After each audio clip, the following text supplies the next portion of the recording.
शेतकऱ्यांसाठी आजच्या सर्वात मोठ्या टॉप आणि ठळक बातम्या आपण या ठिकाणी पाहतोय। पहिलीच बातमी निघते अहिल्यानगर जिल्ह्यात तूर खरेदीसाठी 12 केंद्रांना मंजुरी। हमी भावाने 9 केंद्रावर तूर खरेदीसाठी शेतकऱ्यांची नोंदणी व खरेदी सुरू। पुढली मोठी बातमी निघते कर्जमाफीसाठी 19 मार्चला कृषी आयुक्तालयाला घेराव, शेतकरी संघटनेकडून जनजागृती अभियान। पुढली मोठी बातमी निघते लाडकी बहीण योजनेतून आणखी 9 लाख महिला वगळणार, सरकारने छाननीसाठी लावले नवे निकष। पुढली मोठी बातमी निघते शेतकऱ्यांचे 500 कोटी रुपये थकवणाऱ्या ICICI लोंबार्ड विमा कंपनीवर गुन्हा दाखल करावा, परभणीत शेतकऱ्यांचा हक्क मोर्चा। पुढली मोठी बातमी निघते यवतमाळमध्ये शेतकऱ्यांना 232 कोटींच्या अर्थसहाय्याचे वितरण, शेतकऱ्यांना दिलासा।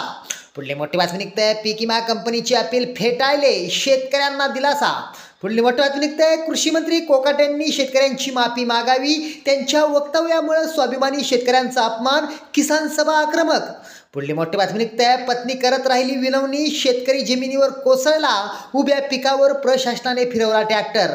पुढली मोठी बातमी निघते विहीर मंजुरीसाठी शेतकऱ्यांकडून लाच, 15,000 घेताना ग्राम रोजगार सेवक ACBच्या जाळ्यात।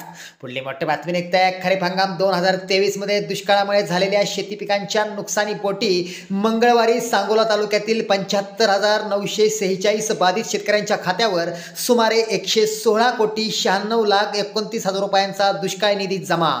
पुढली मोठी बातमी निघते शेतकऱ्यांवर मोठं संकट, सलग 7 दिवस मुसळधार पावसाचा इशारा।